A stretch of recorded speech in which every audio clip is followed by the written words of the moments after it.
सर्वं खल्विदं ब्रह्मा।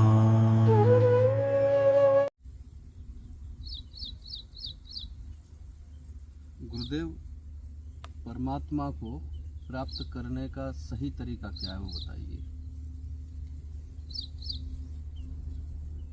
मेरी समझ में जी। इस दुनिया को भूल जाने के बाद ही परम तत्व या परमात्मा को प्राप्त किया जा सकता जी। है। और आप समझने में खुद सक्षम हैं।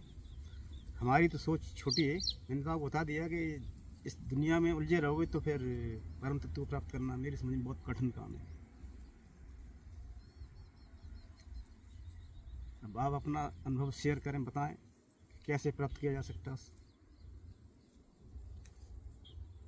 आप उसको थोड़ा सरल तरीके से बताएं। सरल तरीके से, ये संसार में जो चीज़ दिख रही है, जी। जब आंखों से हम देखते हैं, पूरे संसार की अच्छी भी चीज़ें देखते हैं, खराब भी चीज़ें देखते हैं, सुंदर भी चीज़ देखते हैं, सुंदर काया भी देखते हैं, साया भी देखते हैं, सब चीज़ देखते हैं। लेकिन जब आंखें बंद कर लेते हैं तो एकदम अंधेरा हो जाता है। ये सांसारिक दृष्टि है अंधेरा होने की। और जब ध्यान करने वाला आंखें मीचता है तो आंखें जब बंद करता है तो उसे अंदर उजाला हो जाता है। उजाला होने के बाद जब उस ध्यान को आगे केंद्रित करता है तो परम तत्व के लक्ष्य को प्राप्त करने में उसे बहुत सहायता मिलती है।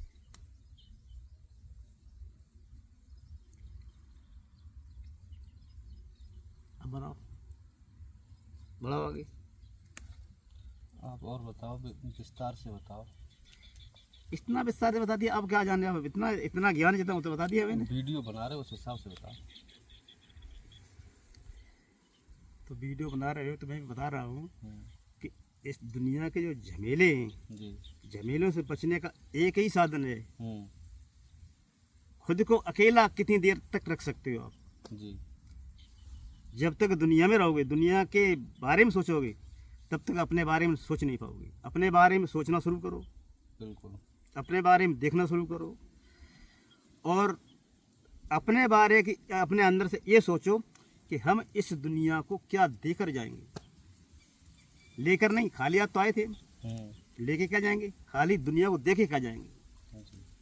अगर देखे अच्छी चीज़ें जाओगे तो आपको दुनिया याद करने के लिए आपको हमेशा ये याद करती रहेगी। और याद करना ही, दुनिया में अच्छे कर्मों को याद करना ही मेरी समझ में परम लक्ष्य को प्राप्त करना है। अगर आपको इस दुनिया से जाने के बाद भी लोग आपके कर्मों की तरफ, हर आदमी कर्म ही देखता आदमी। बिल्कुल। जब कर्म आपकी तरफ देखेगा तो कहेगा बहुत अच्छा आदमी था यार। और जब आप कर्म खराब करोगे तो फिर ऐसी बात करेगा, ये आदमी नहीं बेहतर ठीक था। तो मेरी समझ में ये है कि लगातार निरंतर कर्म पथ। जैसे कोई एक व्यक्ति है जिसने अभी आध्यात्मिक क्षेत्र के बारे में विचार भी नहीं किया है, तो उसको कैसे, कहाँ से शुरुआत करनी चाहिए। उसको पहले तो कर्मों के द्वारा समझाओ। जो अभी तुम ये कर्म कर रहे हो, ये विचार करके कर्म करो कि हम ये कर्म अच्छा कर रहे हैं कि खराब कर रहे हैं। दूसरा, क्रोध पे नियंत्रित होना चाहिए। तीसरा, गाली गलौज की भाषा का इस्तेमाल नहीं होना चाहिए। चौथा, आँखों की बात होती है। आँखों से हम कोई भी स्त्री हो उसके पैरों तक देख सकते हैं। हम सर्प तक देखने का मेरा अधिकार नहीं है।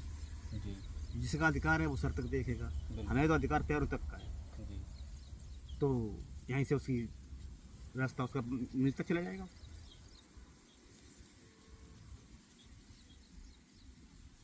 और उसको किस विधि का सहायता लेनी चाहिए अध्यात्म में आगे बढ़ने के लिए। अध्यात्म में आगे बढ़ने के लिए उसको अपनी सांसों का और आसनों का विशेष विधि से बताना चाहिए उसको।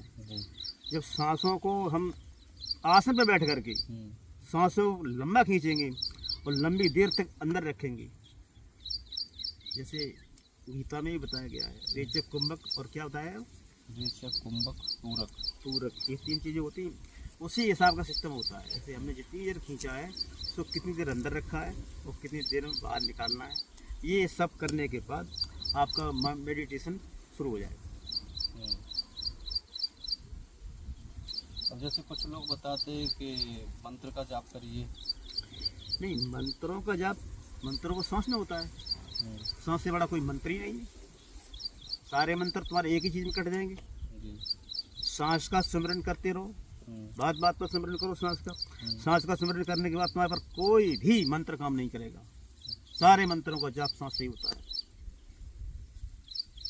क्योंकि हमारे एक प्रैक्टिकल करी बात है कि हमको भी एक आदमी ने, एक बाजीगर बंगाल का था, उसने मुझसे कहा कि हम आपका स्वरूप बदल सकते हैं, आपको हम कबूतर बना सकते हैं, आपको सांप बना सकते हैं।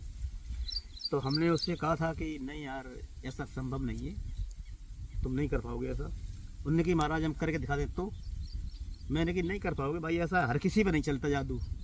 जादू किसी किसी पे चलता है। जी। जो दैविक शक्तियाँ हैं उनसे परे होता है, उन पर जादू चलता है।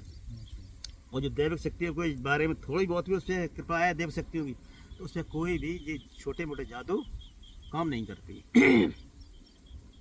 उसने हमें चैलेंज किया, हमने कहा चल करते भैया। तो उसने जादू चलाया, लेकिन वो उसका जादू कामयाब नहीं हुआ। खुद उसने कही हम तो आपके कपड़ों में आग लगा दें, लगा दो। मैंने कपड़े में कहा मेरे शरीर में आग लगा दो, मुझे तो खत्म कर दो। तो उसने आग लगाई, वो इतनी बड़ी खोपड़ी निकाली और उस पता नहीं क्या रख दिया और उसने फूंक मार दी, आग लग गई इसमें। आग मेरी तरफ चली, लेकिन मेरी तरफ थोड़ी दूर आई और फिर वापस हो गई वहाँ से, और फिर उसी की तरफ चलने लगी।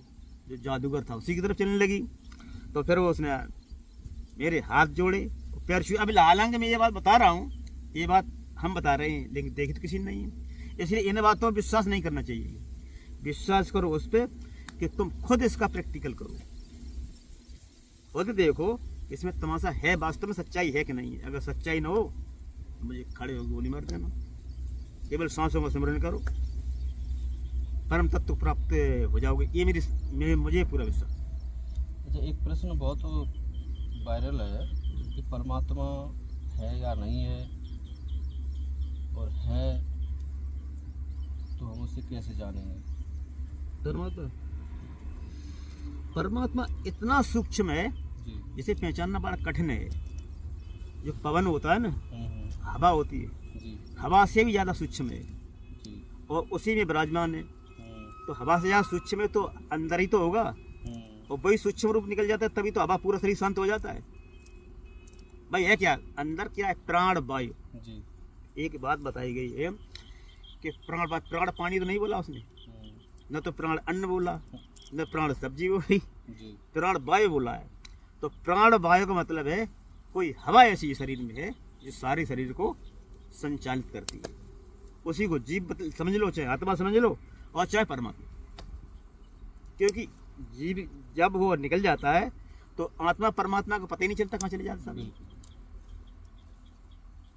अच्छा, मृत्यु के बाद आत्मा कहाँ जाता है? नहीं, अब आपने कहा आत्मा कहाँ जाता है, मेरी समझ में तो आत्मा नाम कोई चीज़ ही नहीं। लोगों ने भ्रांति फैलाने के लिए आत्मा का नाम रखा है। आत्मा नाम कोई चीज़ नहीं है। तो मृत्यु किसकी होती है? मृत्यु शरीर रुक जाता है, मृत्यु किसी की नहीं होती। शरीर जो प्राण बाहर निकली, शरीर स्थिर हो जाता है। शरीर तो हमारा प्राण, इसमें शरीर में पहले कभी जान नहीं थी। शरीर में तो पहले प्राण वायु आई, तभी तो ये शरीर है चल रहा है, नहीं तो नहीं चलता शरीर। तो कर्मों का परिणाम कौन भोगता है? कर्मों का परिणाम,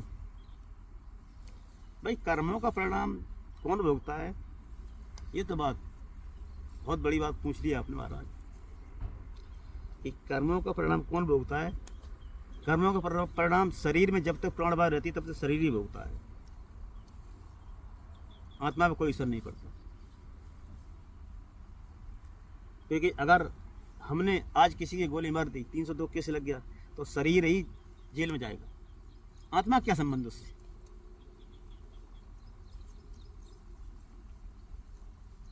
तो इन कर्मों के परिणाम को, जो इनके फल है, इससे कैसे साधक बच सकता है? कर्मों के फल से साधक कभी नहीं बच सकता। अच्छा, जो कर्म किए उसका फल तो उसे मिल के ही रहेगा। मिल के रहेगा। तो जैसे उसने कर्म किए हैं, तो फिर मरने के बाद उसके कर्मों के फल का क्या होगा? मरने के बाद कर्मों के फल, मरने के बाद जो कर्म है सारे इसी शरीर में कर्म समाप्त हो जाते हैं। उसके बाद पुनर्जन्म जो बताते हैं लोग, पुनर्जन्म में उसे ये सिस्टम मिला है। तो लोग अपना अपना मत विचार है। वैसे मेरी समझ में तो कभी आदमी का जो जब समाप्त होता है तो सब कुछ समाप्त हो जाता है। अच्छा, सब कुछ समाप्त हो जाता है, मतलब उसका जो लेना देना है वो सब क्लियर हो गया। अब उसका जो भी होगा आगे, पुनर्जन्म होता है या किसी भी योनि में, देव योनि में, मानव योनि में जाता है, तो उसका वो एकदम जीरो बैलेंस से शुरू होगा ना? नहीं, अब इसका क्या मालूम है कि वही जाएगा दूसरा आएगा। इसका भी तो कोई सबूत आपने नहीं मिल पाया है। नहीं तो एक चीज़ हम समझे, जैसे मान लो आप है, तो उदाहरण के लिए हम ले लें कि मान के चलो एक व्यक्ति जन्म लेता है और वो ऐसे घर में जन्म लेता है कि वो आगे जाके एक राजा बनता है, और एक दूसरा व्यक्ति है वो ऐसे घर में जन्म लेता है कि वो एक फकीर बनता है।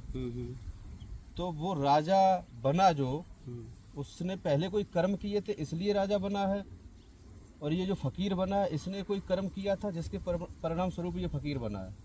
देखो, जो स्थिति बनती है, पर जिस संयोग की बात होती है, संयोग से बस राजा बन जाता है, संयोग बस ही भिखारी बन जाता है। नहीं तो ये परमात्मा फिर भेदभाव करता है? नहीं, परमात्मा भेदभाव क्यों करेगा? उसे क्या मतलब है? तो राजा कैसे बना वो? राजा कैसे बना? संयोग से बनता है वो। इसमें परमात्मा इंटरफेयर थोड़ी करता है। परमात्मा कभी किसी से कहता है तुम फलाने गोली मार दो जाके? कभी परमात्मा ने कभी नहीं कहा कि तुम गाय काटो, बछड़ा काटो।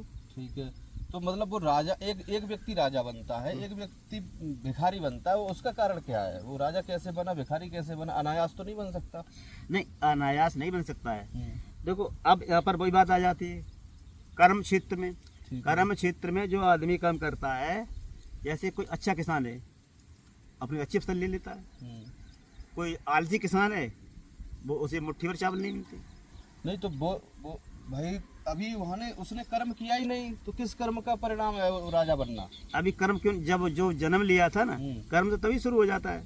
नहीं, जन्म उसने लिया, ठीक है, और उसी परिवेश में वो पला बड़ा हुआ, वो राजा बना, और दूसरा जो है वो भिखारी बन गया, तो अभी उन्होंने कर्म कहाँ कर लिए? अच्छा, जो परिस्थिति बस जो राजा के पैदा हुआ वो तो राजा बना, दूसरे फकीर के पैदा हुआ राजा बना? कहीं पे भी पैदा हुआ, ये क्राइटेरिया अप्लाई नहीं है कि वो राजा के यहाँ राजा हुआ। जैसे मान लो उदाहरण के लिए चंद्रगुप्त मौर्य थे, ठीक है, उनके पिताजी कोई राजा सम्राट तो नहीं थे? नहीं, चंद्रगुप्त मौर्य के पिताजी राजा नहीं थे। वो हाँ ठीक है, राजा नहीं थे, है ना? अब जैसे हम उनकी बात करें सम्राट अशोक की, तो उनके पिताजी तो राजा थे, ठीक है, उन्हें तो राजपाट मिल गया। लेकिन चंद्रगुप्त मौर्य ने तो ऐसा कुछ न कुछ तो किया होगा जो राजा बने हैं वो। चंद्रगुप्त मौर्य को साहस देने का चाणक्य का नाम आपने सुना होगा? कोई चाणक्य जो, हाँ, आचार्य चाणक्य, हाँ। जो जबासी का पेड़ था ना, उसकी जड़ें खोद खोद के मट्ठा डाल रहे थे। हाँ हाँ, हैं, तो उन्होंने कि महाराज ये क्यों डाल रहे हो मट्ठा? चंद्रगुप्त मौर्य दौर से निकले हुए थे घोड़ा सवार होके, क्या कर रहे हो महाराज? कि हम इसको जबासी को खत्म सर्वनाश कर दूंगा, कि इस मट्ठा साफ हो जाएगा। कहा हम जब तक साफ नहीं हो तब तक से डालते रहेंगे मट्ठा।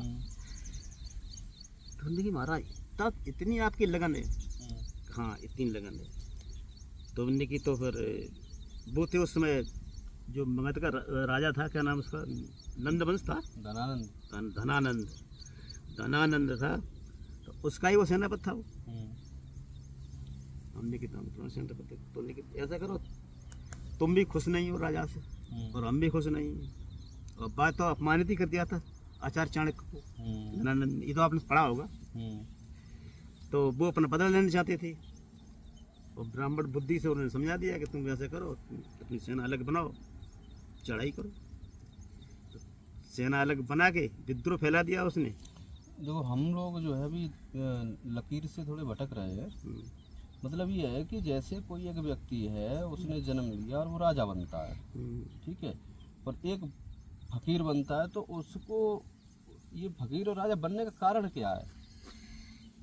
फकीर और राजा बनने का कारण क्या है? अब जे एक बात बताओ, आप मुझे सोच के बताओ, किसी आदमी ने किसी से कहा है कि तुम साधु बन के भीख मांगो? कोई कहता है कि वो तो अपने आप बन जाते हैं, उन्हें तो कोई बनाता नहीं है। और राजा बनते हैं अपने पराक्रम से बन जाते, वो भी अपना कर्म करते हैं, वो भी अपना कर्म कर रहे हैं। तो फकीर वो कैसे, वो कैसे फकीर बन गए, वो राजा कैसे बन गया बताओ? अब जैसे मान लो एक व्यक्ति राजा है, ठीक है, और उसके एक पुत्र पैदा हुआ, आगे जाके वो राजा बनेगा? ये कोई संभावना, ये तो प्रजातंत्र तो अगर बनता है, मान लो बनता है, बहुत से बने हैं ऐसे, तो एक पुत्र उसका उत्तराधिकारी बनता है और वो राजा बनता, तो वो कौन सा कर्म करके आया था जो राजा बना? जो राजा घर में पैदा हुआ। हाँ। अब ये तो हम नहीं बता सकते, लेकिन इतना मैं जरूर जानता हूँ, जैसे एक पेड़ होता आम का, अगर आत्मा नाम की चीज होती तो एक पेड़ से टपकने वाले फल होते, अगर वो जमीन में टपक जाते, अगर वो कोई नहीं उठाए तो सारे पेड़ जम जाते। तो क्या एक पेड़ की इतनी आत्मा हो सकती है कि सब में अलग अलग आत्मा प्रवेश हो गए और वो सब पेड़ बन जाए? ये कुदरत का संचालित नियम है, एक के पीछे एक लगा हुआ है। इसी तरह से मनुष्य का, इसी तरह से जानवरों, सब जानवरों का अपना सिस्टम, और एक ही तरीका सब पैदा होते हैं, एक ही तरीका से जन्म लेते हैं, दूसरा कोई तरीका नहीं है। नहीं, बात तो ठीक है, लेकिन वो भाई जो डिफरेंस दिख रहा है ना दो व्यक्तियों के बीच में, दोनों एक ही शक्ति से तो पैदा है, एक ही शक्ति से पैदा। तो दोनों का सिस्टम सेम क्यों नहीं है? सेम इसलिए नहीं, सेम विचार भी तो नहीं है। सेम विचार है क्यों नहीं है, वही तो कह रहे हैं, कोई वजह होगी ना। ऐसा है, जैसे दो लड़के पैदा हुए, जरूरी थोड़ी कि दोनों को बढ़िया स्कूल मिल जाए, कॉलेज मिल जाए पढ़ने के लिए। नहीं, ऐसा है, देखो एक माँ बाप के दो बच्चे हैं, तो माँ बाप ने तो दोनों में कोई फर्क नहीं किया। फिर एक कुछ बन जाता है पढ़ लिख के या मेहनत करके जो भी है, और एक नहीं बनता, वो उसके कारण क्या है? अब उसका कारण क्या है, इस पे आप ही एक्सप्लेनेशन करो उसका। मैं तो नहीं जानता हूँ, इतना मैं जरूर जानता हूँ भैया, उन्होंने जैसे कर्म कर रहा है वैसे ही फल मिल रहा है संसार में। हाँ हाँ। हैं? और अगर लड़का पढ़ा लिखा है तो डीएम भी बन सकता है। अच्छा, एक चीज़ है जो मेरे दिमाग में आ रही, सपोज हाँ बताओ कि सृष्टि का सृजन हुआ और सृष्टि में पहली बार जो जीव आया और वो उसमें से जैसे मान लो हजारों लोग आए एकदम, ठीक है, तो हजारों लोगों का राजा तो एक ही होगा। अब ये सिस्टम राजा का चला कब से ये भी तो पता नहीं। मैं मेरी बात समझिए आप, मतलब हजारों लोगों में कोई न कोई एक तो उनका मुखिया होगा ना। एक लीडर, चलो एक लीडर मान लिया, एक लीडर होगा। तो वो लीडर किस कर्म से हुआ है, जबकि उसका पहले कोई कर्म नहीं था, पहले उसने कोई कर्म नहीं किया, ठीक है, और उसके सिस्टम में कोई ना कोई एक भिखारी भी होगा, तो वो भिखारी कैसे हुआ? उससे पहले उसका कोई कर्म तो था नहीं। देखो, जो आदमी बनता है ना अपने विचारों से बनता है। जैसे आपने अभी सोचा है कि हम एक दुकान डालेंगे, आपने सोलर की दुकान डाल ली, सोलर चल रहा है, आप कौन बन गए? सोलर वाले बन गए, सोलर किसी चीज बात करो बन गए। आपके विचार में आया तभी धंधा आपने शुरू किया है। अब ऐसे ही विचार उनके मन में आया, सन्यासी के मन में विचार आया हम सन्यासी बनेंगे, तो सन्यासी बन गया। और किसी आदमी की हम चुनाव लड़ेंगे, राजा बनेंगे, तो विचार उसके अंदर आए तो बन गया वो। क्योंकि उसे जो जैसी परिस्थिति कंडीशन मिलती है वैसे ही बन जाता आदमी। नहीं तो फिर वो बन जाता है, फिर कर्मों का जो फल है वो उसका कोई मतलब ही नहीं रहा। तो कर्म बन कहाँ करे? कर्म तो जैसे राजा बना वो तो कर्म करे, तो कर्म उसके कैसे भी हो सकते कर्म, लेकिन वो परिस्थिति बस राजा ही बनेगा वो कर्म जिसके जैसे अब सुदामा था, सुदामा घर में खुद बाप भी भीख मांगते थे, वो भी भीख मांगते थे, और लड़का होते तो वो भी भीख मांगते, वो भी देखा स्थिति देखी होगी आपने। घर में कोई राजा पैदा बहु नहीं, और बहु है तो बताओ।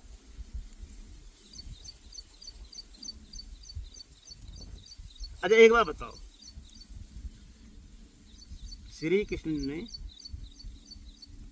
सब कुछ किया, ऐसा कोई काम जो बाकी नहीं रहा हो, लेकिन आखिर पे अपने ही परिवार वाले सब खत्म कर दिए, अपने लड़के को खुद पद उन्होंने किया। ये कौन सा कर्म है बताओ? क्या उनके कर्म में लिखा था कि तुम श्री कृष्ण में तुम अपने परिवार को खत्म करोगे? ये भी तो बड़ा सोचनीय बात है। तो ये है कि जो जैसी परिस्थिति बन जाती है वैसा हो जाता है अपने आप। अब हम तुम दोनों जने आए यहाँ पर बैठे आराम से बात कर रहे हैं प्रेम भाव से, विचार अच्छी।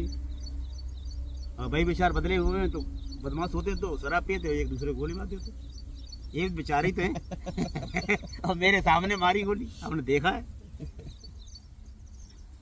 अब यहाँ हम लोग निधड़क बैठे और जो उसकी विचार बुद्धि होती है वहाँ धक धक हो रहा था हमेशा, तुमको कुछ घटना ना हो जाए, ये मैं कागज लिवा दिया इन पे, समझ रहे बात को। अच्छा बताओ तुम्हारे दिल में क्या विचार आ रहा है?